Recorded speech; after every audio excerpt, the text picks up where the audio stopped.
असं वाटतं का की तुम्ही सगळ्यांसाठी खूप करता पण तुमच्यासाठी कोणीच नाही? कधी असं वाटतं का की देवाला इतकं हाक मारूनही उत्तर मिळत नाही?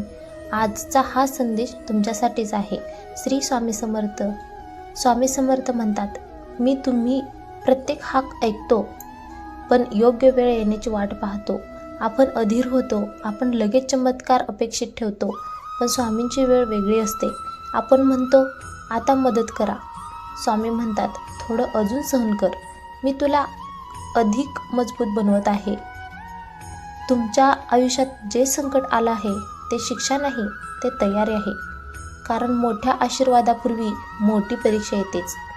कधी लोक तुमच्यावर अन्याय करतील, कधी तुमचं चांगुलपणच तुमच्यासाठी ओझं बनेल, कधी तुमचं मन थकून जाईल.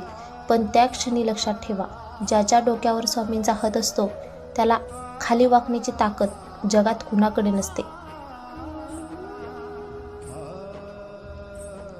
आज जर तुम्ही रडत असाल तर ते अशक्तपणाचं चिन्ह नाही, ते स्वामीवरच्या विश्वासाचं चिन्ह आहे. कारण तुम्ही अजूनही त्यांना हाक मारत आहात. डोळे मिटा, मन शांत करा आणि फक्त एकदा म्हणा, श्री स्वामी समर्थ. विश्वास ठेवा, काळ कितीही कठीण असो, स्वामी तुमच्या आधीच तुमच्या मार्गावर चाललेले असतात. तुम्ही एकटे नाही, तुमचं दुःख व्यर्थ नाही, तुमचा संघर्ष निष्फळ नाही, सगळं योग्य वेळी फळ देणार आहे. जर हा विचार तुमच्या मनाला भिडला असेल तर हा संदेश इथेच थांबवू नका. कदाचित तुमच्या एका शेअरमुळे कुणाचा विश्वास परत जिवंत होईल. कमेंटमध्ये लिहा, श्री स्वामी समर्थ. व्हिडिओला लाईक करायला विसरू नका. चॅनलला सबस्क्राईब करा. श्री स्वामी समर्थ.